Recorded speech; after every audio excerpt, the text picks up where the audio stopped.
Hello and welcome to Getting Real. I'm Joshua Halstead. I'm Michael Halstead. And we just saw A Wrinkle in Time. This is going to be a fun video. It's like a wrinkle in your shirt, but in time. It's going to be a fun video. We have different opinions on this. I don't think either of us particularly liked it. I know you disliked it a lot more than I did. Yeah. I enjoyed watching it once. I will probably watch it another couple times throughout the whole span of my life. If somebody forces me to watch it again, I will watch it again. Yeah, I know you disliked it a lot more than me. I mean, off the bat, I love Ava DuVernay, and I was stoked for this film. And I love most of the cast. They all did good. The acting was fine. I mean, I'll give it that. The acting was fine. I thought most of the acting was really good. I do think Oprah was a little hokey in it. She kind of just played Oprah. You just don't like Oprah either. So. Well, but she literally just sounded like she was saying inspirational quotes from Oprah. Like, it sounded like she could just be reading parts from her book. Oh, yeah. So that's where I would say the acting was fine, but the script was bad. Which is, that for me is the thing that kills me about it, because even, I mean, like, Ava DuVernay is a fantastic director, and I think she has a bright future doing bigger films. I do think this was kind of her launch pad where she can look at this and go, okay, in this scene I could have done this a little differently, but I think she directed it really well, and I think she normally does. The script is so uneven for this film. That was the thing that killed it for me. Because some scenes are like, oh, this is really good, and some are like, this is the worst dialogue. I can think of one or two scenes that I genuinely liked. One was toward the end of the film, where it switches more to a horror style, which I thought fit that part of the story. But the major issue I had with the film, one of them, was just from a technical standpoint, they took the book and they cut so many things out to make it fit the time frame they were wanting that it's almost like they went through the book and like, here are the things that would look cool on screen, and that's what they filmed. Because visually, it was nice to look at. But as far as depth, there was none. I had no connection to any of the characters. I really didn't care what was going on with anybody. And again, the acting was fine. The script was, for the most part, not. There were some lines that were well written, some parts were well written. Overall, it didn't pull me in. I didn't care about it. As somebody who also likes the book, I didn't feel like it represented the book very well at all. Like, when I was watching that, it was, and again, this is in my head, but when I was reading the book, it's nothing like what I saw on the screen. But again, they also cut a bunch of stuff out, so things that are supposed to connect you to the story, give you details, like, there's just no depth to it. It's all visual, no depth. Yeah, I mean, so I think it's my problem with the adaptation is I think it's a good adaptation of a lot of the events. I think it captures a lot of, in a very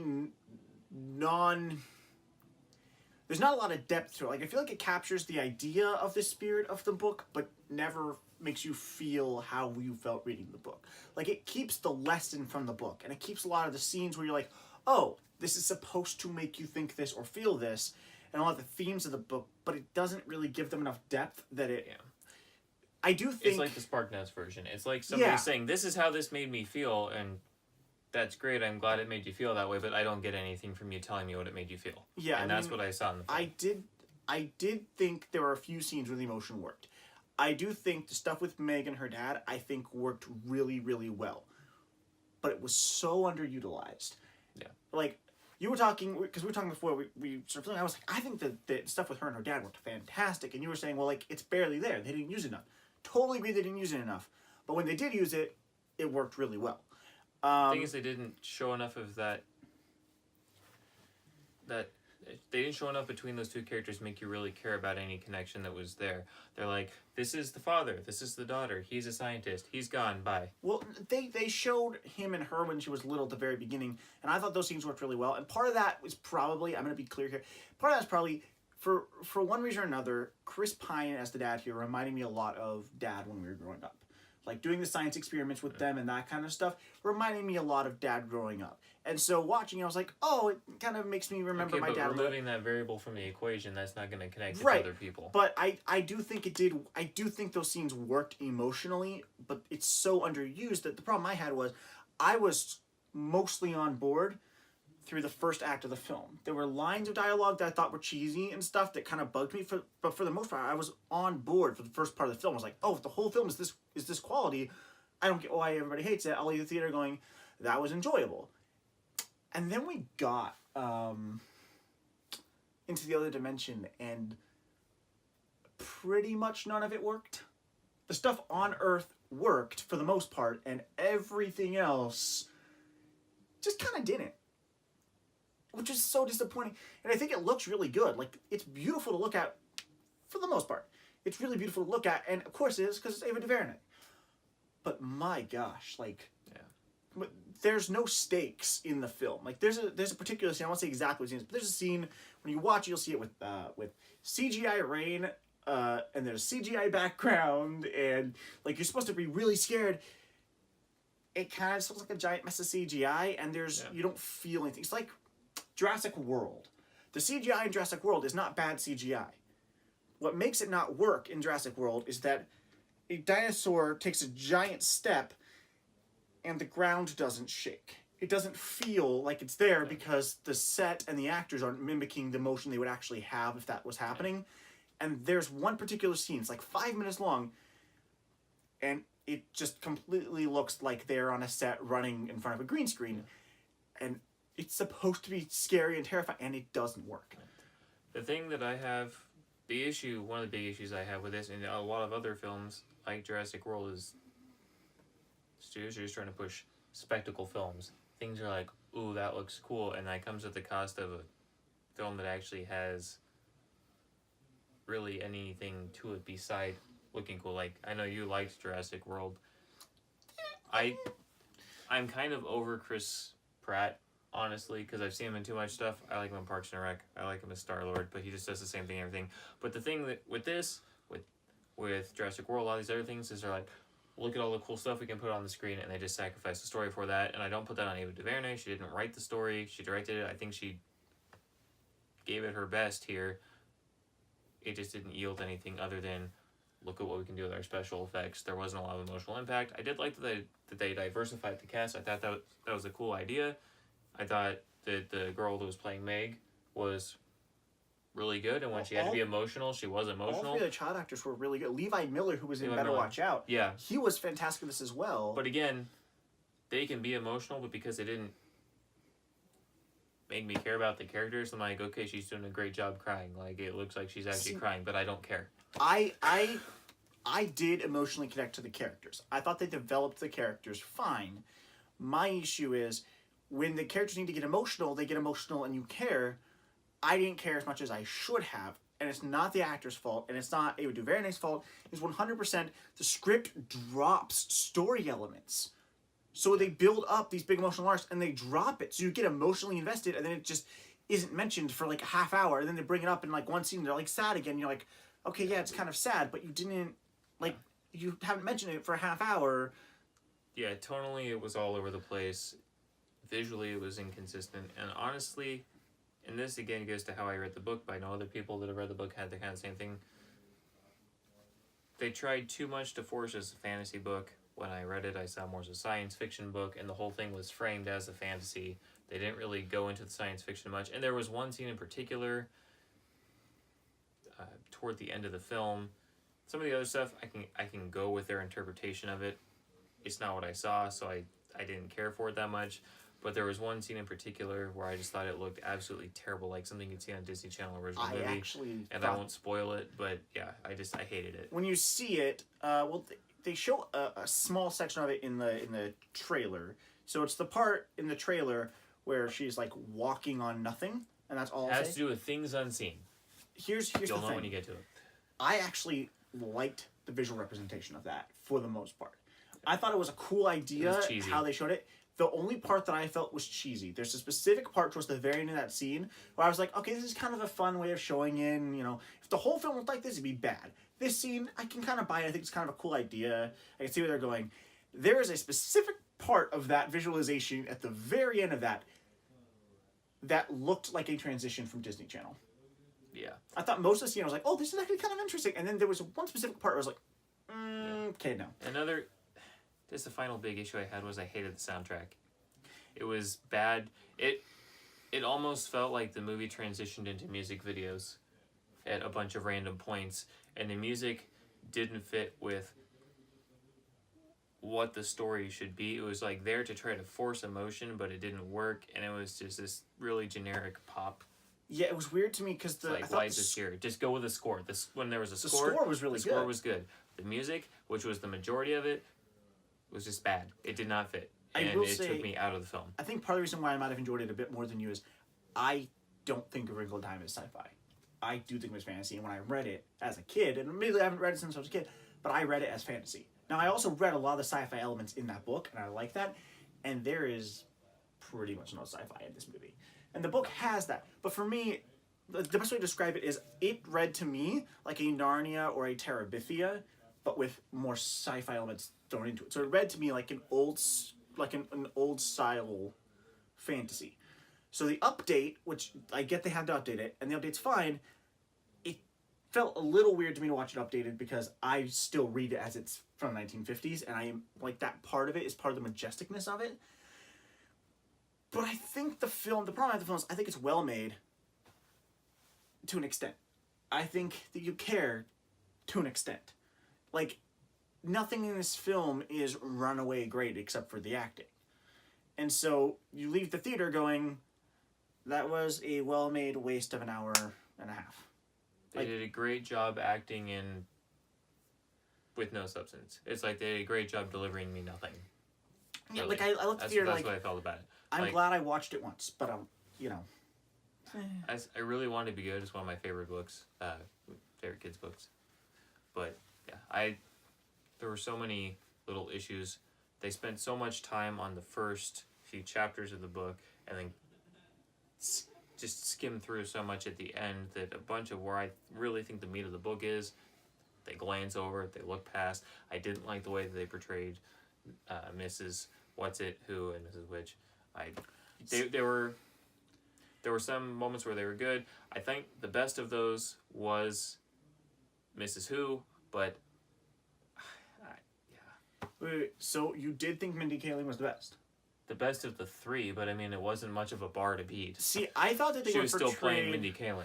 I thought they were portrayed more or less fine. The issues that I have... So, one, I don't like Oprah. Two, everything she said sounded like she was saying it on her show or wrote it in a book. Like, it didn't feel like the wise, sage advice from the book.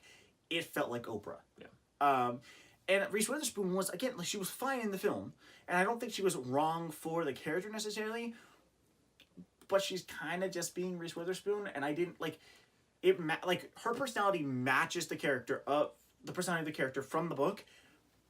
But then she's not just doing her personality. She's doing her personality exaggerated to match the character. When, like, if you were just Reese Witherspoon as she is, you would have matched the character of the book.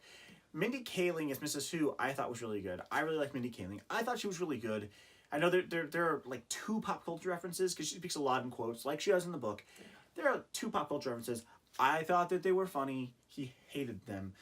The first one is a reference to Outkast, and I'm not gonna say what it is. It's a reference to Outkast. It kind of makes no sense. Like, she just kind of says it, and then it's just like a hey, and then it just moves on. Which made no sense. The second one is a reference to Lin-Manuel Miranda. I thought that one worked because they didn't draw attention to it. Because with the first one, she makes 2 pop culture references. The first one, like, the film stops dead to acknowledge that she just made a pop culture reference. Yeah. When she does the second one, it just moves on. Like, they don't focus on it, so it just kind of works. Which I think also works with the fact that Lin-Manuel Miranda's just an artist and a musician, and his work's going to be remembered forever, right? Like, his work's going to be remembered for ages. So it works to have her just reference him because 15 years from now, people are going to know who Lin-Manuel Miranda is.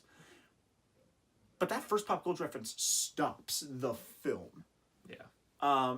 And also, how does because the 12-year-old boy knows who Outkast is. How does a 12-year-old boy know who Outkast is? I know 12-year-old kids that know how, because it's from teaching.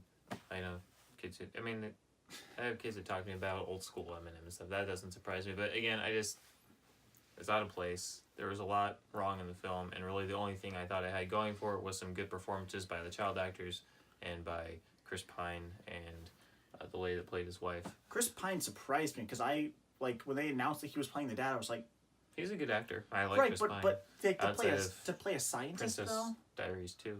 But to play a scientist though, like.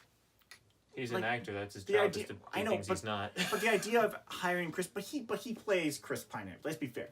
He plays an exaggerated version of Chris Pine in Into the Woods. He plays Chris Pine in Star Trek. He plays Chris Pine in everything he's in, and he did not at all here. Like, he was really good. Yeah. My thought was not, oh, that's Chris Pine, until when it showed it in the credits. I was like, oh yeah, Chris Pine. The performances were good. Visually, it looked nice, but not what I think the story should look like brought to screen. It's better than the previous adaptations, but again, that's not saying much. So if you've read the book, you know about, and I'm going to use non-spoilery words, but you know about the transformation of Mrs. What's-It. It is the worst CGI I think I have seen since the early thousands, maybe. I didn't think it was that bad. There. Not the whole thing, but when it first showed her face, when she, oh my gosh. Like, again, that was the least of the issues I had with the film. You know what it looked like? It looked like Sam Raimi's Oz movie, except for that in Sam Raimi's Oz movie, they established that it's supposed to look fake, and in this, it's supposed to look real, which Sam Raimi overdid it with the fakeness of his Oz movie. But, like, in that one, it kind of works because he explains it's supposed to look fake and like, this was supposed to look real, and there are several scenes where the CGI, some of it CGI is great, but there are a few scenes where CGI is, like, really, really bad. But here's my thing. It's really flawed. I will probably watch it one more time in my life at some point, because I'm me, and sometime I'm going to be like, you know what, I kind of want to feel like I'm revisiting my childhood with Wrinkle in Time, and I'm not going to read the entire book. If I want to revisit A Wrinkle in Time, I'll read the book. You know, or wait for them to do a good movie. If you have small children, I think they'll probably enjoy it. And I don't want to underplay the fact, as much as the film itself is flawed, and this is not, by the way, a pass for the film. This isn't the film a pass, but I think this film will mean a lot to young African-American children and to little girls. And that's something Ava DuVernay has done a really good job of, making films that add a lot to the race conversation and that are powerful and that are moving. And I think this is going to be powerful and moving for small children of color and for little girls. I just do. I think that she portrayed not only a very strong little girl, but a very strong and smart little African-American girl. I think that's really, really important. And I think it's will be moving for those people. So I do, you know, I think that that's something that should not be underplayed about this film. That's not to give the film a pass for any of its problems, but it is to say that's an important element of this film, because film is about making a statement, about doing things, and I do feel like it did that, and I think that's an important thing. And I do think that that was probably the biggest thing that Ava DuVernay was trying to do with this film. So I just want to point that out, like, if you have a little girl, or if you're African American, take your little kids to this, because I think this will empower them in that way, and I think that's an important thing to do. What would you give the film? D. Ouch. It wasn't good. That's better than what most of the critics are saying. C, maybe C plus in that area. You're looking at a 75 to 79% going with the C to a C plus. C minus. I think it's really well made for the most part, but it doesn't gel. It's a lot of good elements that don't work together. I will say, if they put out an extended version of the film and they put the content back in, they put in the fibers that tie the movie together, I will give the extended edition a watch, but I'm not crossing my fingers that they're going to do that. If there is, and I wouldn't be surprised with David Ray, I wouldn't be surprised if there is a 4.5 hour long cut of this where she just shot the book and then went, okay, what can we remove? If they did that, I'd watch it. Like, if you have a 4.5 hour cut of this film, I'd watch it. Like, the film isn't, like, again, it's not that it's poorly made, it's that really the writing is so all over the place and it just skips so much. It's rushed. That, if they put out a long version, I think you could do a 3.5 hour long adaptation of this, like the first Lord of the Rings movie, would work. Not for kids probably, but for adults who Or grew heck, up even with do it. 3.5 hour movies like they did with The Hobbit. Oh god. If they were adapting the whole trilogy, maybe. Yeah. So yeah, that's our thoughts on it. Yeah, sorry to be the bearer of bad news. That's not very good. Sorry. Ava DuVernay is fantastic though, and you should watch her other work, especially Selma and 13th, because they are really powerful. Thank you for watching. Please like, subscribe, share, and comment. Have a great day.